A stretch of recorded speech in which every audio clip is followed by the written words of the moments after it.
Hi friends, welcome back to our channel. Friends, చాలా మంది ఎదురు చూస్తూ ఉంటారు బయటికి ఎక్కడ వద్దన్నా మా సొంత రాష్ట్రంలో జాబ్ కావాలని చెప్పి. అలాంటి వాళ్ళ కోసమే అన్నట్టు గ్రామీణాభివృద్ధి శాఖ నుంచి మనకు ఎటువంటి ఎక్స్పీరియన్స్ లేదు. వినండి బాగా, ఎటువంటి ఎక్స్పీరియన్స్ లేదు, రాత పరీక్ష లేదు, మీకు 10th ఇంటర్ డిగ్రీ వీటిల్లో వచ్చిన మార్కుల ఆధారంగా మీ గ్రామీణ అభివృద్ధి శాఖలో మనకు పోస్టింగ్ అయితే ఇవ్వడం జరుగుతుందండి. సో మన ఆంధ్రప్రదేశ్ రాష్ట్రంలోనే పోస్టింగ్ అనమాట. 42 ఏళ్ల వరకు కూడా ఏజ్ ఉంది. అన్ని బెనిఫిట్సే అండి. ఎందుకంటే మీకు సొంత రాష్ట్రంలో జాబ్ కొట్టడానికి ఇంతకంటే మంచి అవకాశం రాదు. మనకు కేవలం డిగ్రీ అర్హత అంతే, ఏదైనా పర్వాలేదన్నమాట. కాబట్టి ఈ వీడియో అనేది చాలా ఇంపార్టెంట్ అండి. ఎవరైతే జాబ్స్ కోసం చూస్తూ ఉన్నారో నా తరపు నుంచి రిక్వెస్ట్ ఏంటి అంటే, మీరు ఈ వీడియోస్ని చూస్తున్నారు కదా, మా ఎఫర్ట్స్ మీకు నచ్చితే కింద లైక్ బటన్ ఉంటుంది, వెంటనే ఒక లైక్ చేసి సో మమ్మల్ని ఎంకరేజ్ చేయండి. అలాగే మీరు ఇంకో పని చేయాలండి, అదేంటంటే ఖచ్చితంగా ఈ వీడియోని షేర్ చేయండి. ఎందుకంటే చాలామంది పాపం సో రాత పరీక్షలు అంటే రాయలేక పాపం, ఎందుకంటే కాంపిటేటివ్ ఎగ్జామ్స్కి తెలిసిందే అండి, మనకు తెలియని విషయం ఏముంది. చాలామంది పోటీ పడతారు, సో వాళ్ళని బీట్ చేసి జాబ్స్ సంపాదించలేక బాధపడుతూ ఉంటారనమాట. అలాంటి వాళ్ళకి ఇది ఒక మంచి అవకాశం అండి. కాబట్టి ఏమనుకోకుండా ఖచ్చితంగా అందరికీ షేర్ చేయండి వీడియోని. ఇక మనం పూర్తి విషయాలు అయితే తెలుసుకుందాము. మీరు కూడా స్కిప్ చేయకుండా చూడండి. 42 ఏళ్ళ వరకు ఏజ్ ఉంది కాబట్టి ఏమో మీకు కూడా ఉపయోగపడుతుందేమో. మీకు క్లియర్గా ఎక్స్ప్లెయిన్ చేస్తాను నేను ఈ వీడియోలో. మనకు అధికారికంగా నోటిఫికేషన్ వచ్చిందండి. చూడండి, government of Andhra Pradesh department of rural development, గ్రామీణ అభివృద్ధి డిపార్ట్మెంట్లో. సో మనకు ఆ యొక్క గ్రామీణ అభివృద్ధి శాఖలో Srinidhi credit cooperative federation limited అని చెప్పేసి సంస్థ అనమాట. అంటే మన ఆంధ్రప్రదేశ్ గవర్నమెంట్ కింద ఏదైతే గ్రామీణ అభివృద్ధి శాఖ ఉంటుందో, ఆ డిపార్ట్మెంట్ ఉంటుందో, అందులో ఉన్న ఒక సబ్ డిపార్ట్మెంట్ అనమాట ఈ Srinidhi credit cooperative federation limited అనేది. ఓకేనా. మనకు చూడండి, జూలై 5వ తారీఖున అధికారికంగా నోటిఫికేషన్ని విడుదల చేశారు.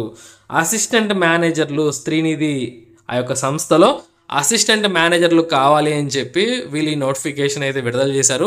మొత్తం 170 ఉద్యోగాలను అయితే భర్తీ చేస్తున్నారండి.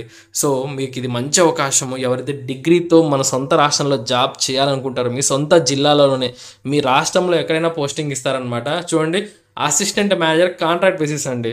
సో మనకు వాళ్ళు చెప్తారు కాంట్రాక్ట్ అని, అస్సలు భయపడద్దు. సో చేయరండి. ఫస్ట్ మన డిపార్ట్మెంట్లో ఎలా అంటే మీకు తెలిసిందే కదండి, మనకి ఇప్పుడు తెలుగుదేశం ప్రభుత్వం ఉంది, పర్మనెంట్ జాబ్స్ రావన్నమాట, కాంట్రాక్టే విడుదల చేస్తారు. చేయండి, తీసేయడం అంటూ ఏముండదు. అలా అంటారు, 1 సంవత్సరం పొడిగిస్తూ ఉంటారు అనమాట. సో మనకు భద్రత ఉంటుంది కదా జీవితానికి, ఒక జాబ్ అంటూ. ఓకే, అది ఆలోచించండి మీరు. అసిస్టెంట్ మేనేజర్లు 170 పోస్టులు ఉన్నాయి. 1, 2, 3, 4 కాదు, 170 పోస్టులు ఉన్నాయి కాబట్టి ఓకే, అప్లై చేయొచ్చు అనమాట.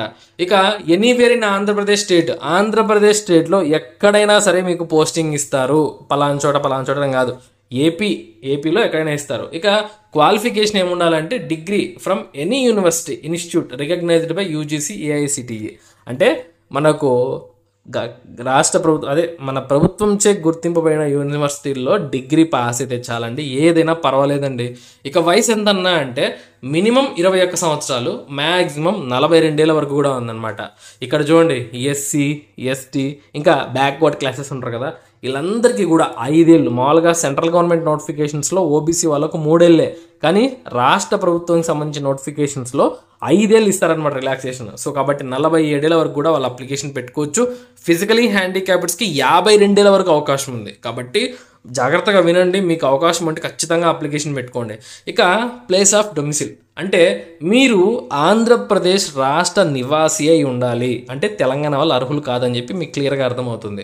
సో చూడండి, ఇక్కడ మనము 4వ తరగతి నుంచి 10వ తరగతి వరకు ఆంధ్రప్రదేశ్లోని ఎనీ డిస్టిక్, ఏదైనా జిల్లాలో చదివి ఉండాలి. ఆ స్టడీ సర్టిఫికేట్ను ప్రొడ్యూస్ చేయాలి. దానివల్ల ఏంటంటే మీరు ఈ రాష్ట్రం వాళ్ళనే అర్థమవుతుంది. సో అదే మనకు అది లేదనుకోండి, రెసిడెన్స్ సర్టిఫికేట్ అయినా తహసీల్దార్తో మనం తీసుకొని పెట్టాలన్నమాట. ఇక మనకు శాలరీ ఎంత వస్తుందంటే 25,520 రూపాయలు వస్తుంది పర్ మంత్ అనేది. ఇక ఇది పీరియడ్ ఆఫ్ కాంట్రాక్ట్ 1 year అంతే అండి చెప్పేది. ఓకేనా. సో అంతే వాళ్ళు చెప్పేది, మీరు మాత్రం అస్సలు తగ్గద్దు, ఖచ్చితంగా అప్లికేషన్ పెట్టుకోండి. ఓకే, ఇక్కడ మనకు అంటే ఎస్సీ వాళ్ళకి ఎన్ని పోస్టులు, 15% పోస్టులు ఇచ్చారు. అంటే 170 ఉద్యోగాల్లో 15% ఎస్సీ వాళ్ళకు, ఎస్టీ వాళ్ళకు 6%, బ్యాక్వర్డ్ క్లాసెస్కి 29%, ఎకనామికలీ వీకర్ సెక్షన్స్కి 10% అయితే ఇచ్చారండి.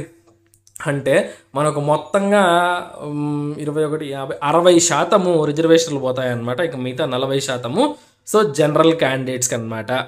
ఓకే, సో ఇక్కడ మనకు ఎన్నెన్ని పోస్టులు ఏంటి అని చెప్పి ఇక్కడ మనకు చాలా క్లియర్గా రోస్టర్ పాయింట్స్ అయితే విడుదల చేశారు. సో ఆ యొక్క కులాల వారీగా సో మీరు నోటిఫికేషన్ డౌన్లోడ్ చేసుకుని చూడొచ్చండి. ఓకే, సో ఇక్కడ రిజర్వేషన్ ఆడవాళ్ళకైతే ఎక్కువ ప్రిఫరెన్స్ ఉంటుంది. 33% రిజర్వేషన్ అయితే ఇస్తున్నారు కాబట్టి ఆడవాళ్ళు ఎవరైతే ఉన్నారో తప్పకుండా అప్లికేషన్ పెట్టుకోండి. మీకు ఏమైనా డౌట్స్ ఉంటే కింద నాకు కామెంట్ చేయండి. మన వెబ్సైట్ కూడా చాలా క్లియర్గా మీకు ఇచ్చానమాట నేను దీని గురించి అంతా కూడా. సో అయితే ఇక్కడ మనం జాయిన్ అయ్యేటప్పుడు ఖచ్చితంగా మనము ఒక 75,000 రూపాయలకు బాండ్ అయితే ఇవ్వాలి, డిపాజిట్ చేయాలన్నమాట. టర్మ్ డిపాజిట్ లాగా చేయాలి, బాండ్ కాదు టర్మ్ డిపాజిట్ లాగా చేయాలన్నమాట. సో మీకు అంటే సెక్యూరిటీ డిపాజిట్ అనుకోండి, అంటే ఏమైనా నష్టపరిహారం కింద మీరు ఏమైనా చేస్తే జాబ్లో ఉన్నప్పుడు అది పట్టుకుంటారు అనమాట. ఓకేనా, ఎలా సెలెక్షన్ చేస్తారు అన్న, చూడండి మాకు ఎగ్జామ్ రాయడం అంటే కష్టం అన్న, మేము ప్రిపేర్ అవ్వలేము ఈ వయసులో అంటే మీకు ఇబ్బంది ఏం లేదండి. 10th వచ్చిన మార్కులకు ఒక 10 మార్కులు లెక్కన కేటాయిస్తారు. అంటే మీకు ఎన్ని మార్క్స్ వస్తే అన్ని మార్క్స్ ఇక్కడ మీకు యాడ్ అవుతాయి. ఇంటర్మీడియట్కి ఒక 10 మార్కులు, డిగ్రీకి ఒక 30 మార్కులు, ఎంఎస్ ఆఫీస్ నాలెడ్జ్ ఉంటే అందుకు ఒక 5 మార్కులు, రిలవెంట్ ఎక్స్పీరియన్స్ ఏమైనా ఉన్నట్లయితే 15 మార్కులు. వెయిటేజ్ ఫర్ సీనియారిటీ, అంటే సీనియారిటీ అంటే ఇక్కడ ఏంటంటే మీరు డిగ్రీ ఎప్పుడు పాస్ అయ్యారు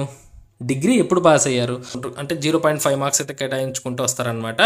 సో కాబట్టి మీకు ఇది డిగ్రీ సర్టిఫికేట్ మీరు కొంచెం సీనియారిటీ ఉండింది అనుకోండి, మీకు డిగ్రీ ఎక్కువ రోజులు ఉండింది అనుకోండి పాస్ అయ్యి, సో మీకు కొన్ని మార్క్స్ అయితే యాడ్ అవుతాయి. సో ఈ విధంగా మెరిట్ బట్టి మీకు జాబ్ అయితే ఇస్తారు, ఎటువంటి రాత పరీక్ష ఉండదు. అయితే మనకి ఉద్యోగాలకు అప్లికేషన్ పెట్టుకోవడానికి ఫీజు ఉంది. ఆ ఫీజు ఎంత అంటే మనకు స్టార్టింగ్లోనే పెద్ద పెద్ద అక్షరాల్లో ఇచ్చారండి, మీకు అది చూపిస్తాను ఒక్కసారి చూడండి. సో మనకు ఫస్ట్ ఆఫ్ ఆల్ ఇక్కడ శ్రీనిధి ఏపీఏఎం రిక్రూట్మెంట్ ఏపీటీ ఆన్లైన్ అని ఇచ్చారు. మీకు లింక్ అయితే నేను కింద ఇస్తానండి. సో మనకి ఎప్పటి లోపల మనం ఈ ఉద్యోగాలకు అప్లికేషన్ పెట్టుకోవాలి అంటే ఇక్కడ మనకు 7/7 నుంచి స్టార్ట్ అవుతుంది అప్లికేషన్ పెట్టుకోవడానికి. 7/7 నుంచి అయితే స్టార్ట్ అవుతుంది. సో మీకు లాస్ట్ డేట్ వచ్చేసరికి జూలై 18 లాస్ట్ డేట్ అనమాట, మర్చిపోవద్దు. జూలై 18 అంటే మనకి ఇంకా స్టార్ట్ అవ్వలేదు. 7వ తారీఖు నుంచి అప్లై చేసుకోవచ్చు. కింద లింక్స్ అయితే ఇచ్చాను, అది మీకు యాక్టివేట్ అయ్యేది మాత్రము సో 7వ తారీఖు నుంచి అనమాట. ఇక ఈ ఉద్యోగాలకు అప్లై చేయడానికి ఫీజు అనేది 1000 రూపాయలు ఉంటుందండి. 1000 రూపాయల ఫీజు అయితే మీరు పే చేయాల్సి ఉంటుంది, ఆన్లైన్లోనే పే చేయాలన్నమాట. సో ఈ విధంగా మనం ఈ ఉద్యోగాలకు అప్లికేషన్ పెట్టుకోవాలి. క్లియర్ కదా, కాబట్టి డిగ్రీ ఉన్న వాళ్ళు ఎవరు మిస్ చేయొద్దు. ఎక్కువ మందికి షేర్ చేయండి ఈ వీడియోని. ఇటువంటి మరిన్ని జాబ్ అప్డేట్స్ కోసం మన ఛానల్ని రెగ్యులర్గా ఫాలో అవ్వండి. ఉంటాను, హ్యావ్ ఎ నైస్ డే.